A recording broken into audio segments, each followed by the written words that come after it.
I know, Shiv, you talked about the market a little bit and just keeping an eye on time. I do want to make sure we get to that. Mhm. So things have obviously changed over the course of the last month or even first quarter or so. ETH is down 50%, Bitcoin down 50%, NFT volume has dropped. My portfolio is in shambles. What the hell is going on in the current market? What's causing this? And yeah, I'll stop there for a second. Yeah, totally. So I think crypto is like this sub environment in a much bigger macro picture. And if you look at the macro environment, we have Fed increasing rates, spending is down, we've printed lots of dollars, inflation is really high, people can't buy bread and gas, they're not going to buy your NFTs, right? So we have like this giant, I would say, like, sell pressure. So we're just entering the next part of a bubble cycle, and our economy works in this way at a macro level. And same with crypto. We have, winters and we have summers. And so, I think the best growth businesses, like even Shopify and a lot of other tech stocks, are down to like, 20, 30, 40% of the value that they were at before, right? And so it's not just crypto. I think it's a lot of the public markets and everything like that. So there is a lot of bearish items that have happened, right? Like the public markets falling through. And then we have like some like bigger scams in the space that have also kind of wiped a lot of value, such as Luna and stuff like that. So we have some increased regulatory scrutiny.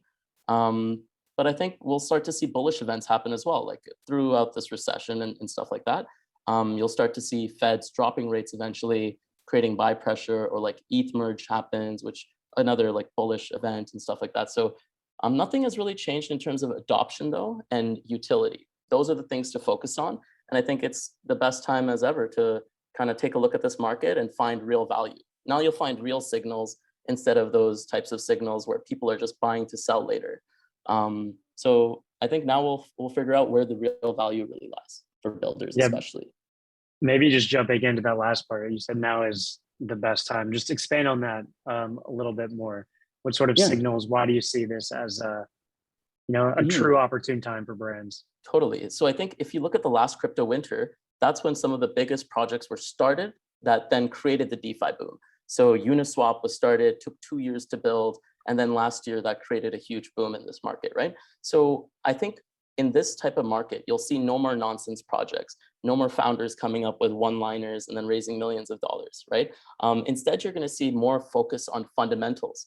And that focus on fundamentals is really, really good for builders. Now builders will be focused on like, true value, can actually see where does their product lie on this plane of product market fit, and which way do we need to iterate in to really get users onto this platform, decrease the cost of acquisition for brands, increase the LTV for those customers. And so those fundamentals are going to become really, really important. And so this is the only market actually condition that you can see this in. In 2 or 3 months ago, you would have, it's so hard because you're conflating all of these real value with kind of like fake sell and buy pressure. Yeah. How about you, Ollie? I know you're working with a lot of brands today, and I'm guessing many have the same concerns with the market. How have you been addressing some of these skeptics?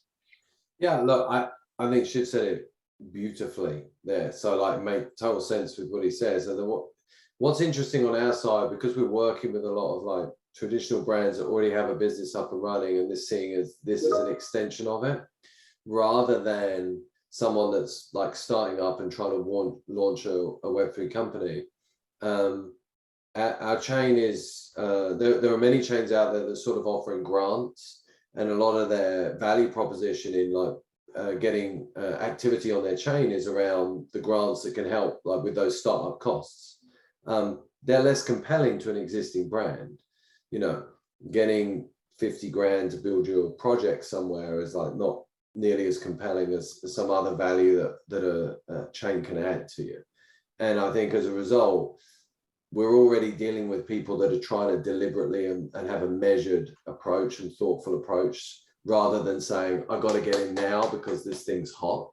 So I don't think we've been exposed, or is like, and that's not through necessarily our design with the market changing like this, but I don't think we've been as sensitive as some other parts of the ecosystem to that change. But I think the way Shiv articulated it was exactly right.